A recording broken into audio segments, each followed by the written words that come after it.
Bread sandwich तो आपने कई बार बनाकर खाई होगी। एक बार ये अंडा मैगी सैंडविच बनाकर ज़रूर खाइएगा और घर वालों को खिलाइएगा, सभी को ये बहुत ही पसंद आएगी। तो चलिए इसे बनाना हम शुरू करते हैं। तो इस नाश्ते को बनाने के लिए मैंने यहाँ पर ली थी मैगी। तो एक पैकेट मैगी को मैंने नॉर्मल पानी के अंदर बॉईल कर लिया, साथ में मैगी का मसाला डाल लिया और इस तरह से बॉईल करके मैंने इसे रेडी कर लिया है। अब इसमें हम डाल देंगे एक प्याज बारीक कटा हुआ, साथ ही डाल देते हैं आधी शिमला मिर्च बारीक कटी हुई, एक गाजर बारीक कटी हुई। आप इसमें अपनी इच्छा अनुसार वेजिटेबल्स का इस्तेमाल कर सकते हैं, लेकिन ऐसी वेजिटेबल्स इस्तेमाल करें जिसे आप कच्चा खा सकते हैं। 1/4 चम्मच डाल देते हैं लाल मिर्च पाउडर।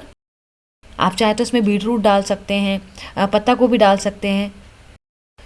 फिर इसमें हम डाल देंगे 1/4 चम्मच के करीबन नमक। देखिए नमक थोड़ा ध्यान से डालिए, क्योंकि जब मैंने मैगी को बॉईल किया था तब भी नमक डाला था। अब सारी चीज़ों को हम अच्छे से मैगी के साथ में मिक्स कर लेंगे। बहुत ही टेस्टी और डिलीशियस अब ब्रेकफास्ट बनकर रेडी होता है। बिल्कुल नया है, लुक वाइज भी दिखने में बढ़िया लगता है और खाने में तो बहुत ही ज़्यादा टेस्टी लगता है। आपने नॉर्मल मैगी को तो इस तरह से बनाकर खाया होगा, लेकिन इस तरह से मैगी का सैंडविच बनाकर कभी नहीं खाया होगा, तो एक बार ट्राई ज़रूर करिएगा।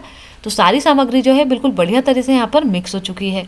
फिर मैंने यहाँ पर ली है 6 ब्रेड की स्लाइस। तो मैंने यहाँ पर वाइट ब्रेड ली है, आप चाहें तो ब्राउन ब्रेड भी ले सकते हैं। अब इस तरह से हम ब्रेड लेंगे एक, इसके ऊपर इस तरह से थोड़ी सी मेयोनीज लगा देंगे। आप चाहें तो टमाटो केचप लगा सकते हैं, सेजवान सॉस लगा सकते हैं, जो भी सॉस आपके पास अवेलेबल हो।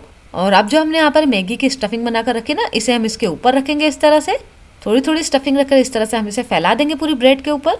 अब वापस हम इस तरह से दूसरी ब्रेड की स्लाइस लेंगे और मेरे पास यहाँ पर ग्रीन चिली सॉस है, तो इस तरह से ग्रीन चिली सॉस को हम इसके ऊपर स्प्रेड कर देंगे।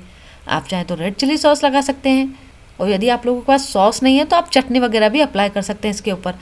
अब इस दूसरी ब्रेड की स्लाइस को हम इस वाली ब्रेड के ऊपर रख देते हैं। यदि बच्चे टिफिन में एक जैसा नाश्ता ले जाकर बोर हो गए हैं तो आप उन्हें ये वाला सैंडविच बनाकर खिलाइए। बच्चे सब्जियां भी बहुत ही मज़े से खा लेंगे ये सैंडविच के चक्कर में, बहुत ही टेस्टी लगता है खाने में। तो मैंने यहाँ पर तीनों सैंडविच बनाकर तैयार कर लिए। अब मैंने यहाँ पर लिए हैं 3 कच्चे अंडे। तो अंडों के एक बाउल में हम फोड़ लेते हैं। अब इसमें हम डाल देंगे 1/4 चम्मच के करीबन काली मिर्च पाउडर, 1/4 चम्मच डाल देते हैं नमक। सारी चीज़ों को अच्छे से मिक्स कर लेंगे। अब इसे हम रखते हैं साइड में। अब एक पैन को हम थोड़ा सा घी लगाकर ग्रीस कर लेंगे, आप चाहे तो बटर या ऑयल भी लगा सकते हैं। अब जो हमने यहाँ पर ब्रेड के अंदर मैगी लगा कर रखी ना, उसे हम अंडे के घोल में इस तरह से डिप करेंगे और इस तरह से इसे तवे के ऊपर रखेंगे। अंडे के घोल में डिप करने से क्या होता है कि बढ़िया सी इस पर कोटिंग आ जाती है ना अंडे की, और जब खाते हैं ना हम ये सैंडविच तो बहुत ज़्यादा टेस्टी लगता है। अब एक साइड से इसे हल्का सा सिकने देंगे, ऊपर से भी हम इस तरह से थोड़ा सा घी अप्लाई कर देंगे और अब इसे हम वापस से पलट देंगे।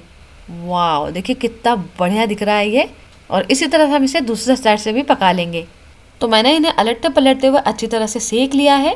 ये दोनों साइड से अच्छी तरह से सिक चुके हैं। तो ये लीजिए टेस्टी यम्मी सा ये अंडा मैगी सैंडविच बनकर तैयार है। इस रेसिपी को आप इंजॉय करें। हम फिर मिलेंगे एक नई रेसिपी के साथ। Thank you friends, you watching my video.